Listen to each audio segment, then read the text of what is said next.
All right, so now we're looking at major unit settings, and we have a lot of things that will interact with the deal, how profitability displays, how things are handled in accounting, how they display in deals, etc.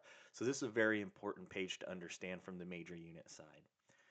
So the first option we have at the top, and this is a management decision, is whether we're including our hold pack if we have one in our cost. Again, this is important for how dealerships handle commissions and whatnot. We do have a field that lets you set the number of days before a quote will expire. Again, in the previous chapter, we mentioned smart voiding, so you can also set that up to auto clean up after 7 days as well. You can set default number of days for follow-ups. You also, again, can set up your invoice number sequence format. Many of these things that you're going to see here were configured again at the time of your integration when it comes to the format. So we're not going to talk too much about that. We do want to talk about these next sections though, and these are the things that will default to every unit you add in to DX1 for major unit management, which again may not work exactly great if you have different product lines, different types of products where freight and setup and things like that have variable cost.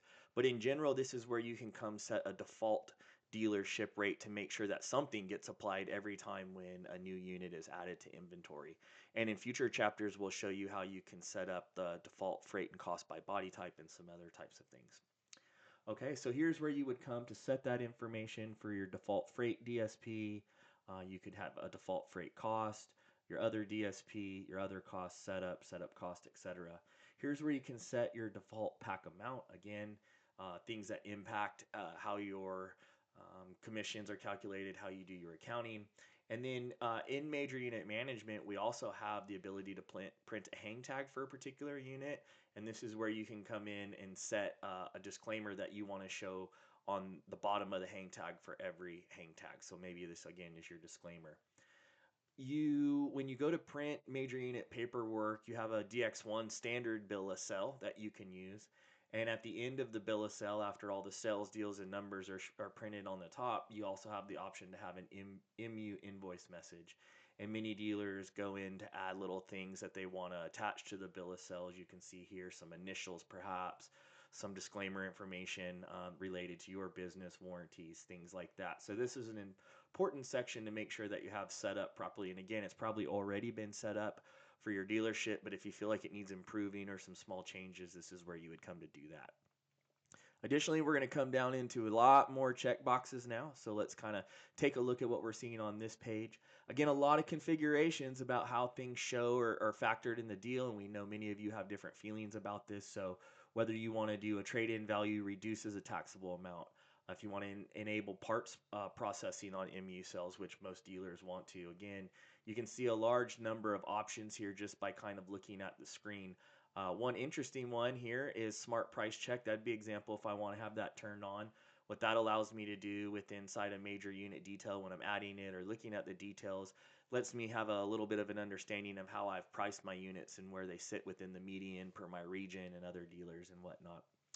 Many dealers like to decide how they display their information, whether it be on their websites, their bill of sales, whatever their pricing situation is. Here's where you would come and determine for major units if it's going to use DSP, MSRP, out the door price, a special price, etc.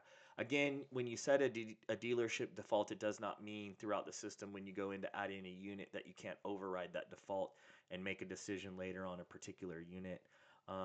Charge to MU parts and service discount rates. Again, these are just how departments can work together. Again, what the labor rate might be that you're charging. If there's a parts discount, what the sales department's going to get. Again, what they're going to pay the labor rate going over to the service department if you run your business that way.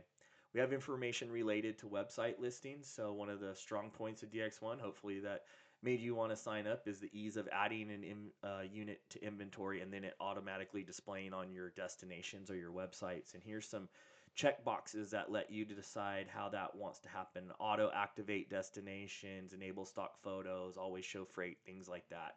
So make sure to check out this area here. And do see you have a note here. Please remember updating these settings will only affect listings after the change is made. Existing listings will not be affected. So just kind of keep understanding how those changes are applied when you do make them. Also, during a major unit sales deal, you can require if a particular body type takes registration. That way, that you can make sure that your users are getting the information that's typically tied with registration, driver's license numbers, birth dates, names, things like that. It's just a process you can decide to bake into the process to make sure that they're getting these things. And you can say, hey, for an automobile, I may need one, but for a boat, I don't. Three-wheel motorcycles, a Harley, yeah, hey, may I have to use that? So again, this is where you can come to set up which body types require registration when doing a deal.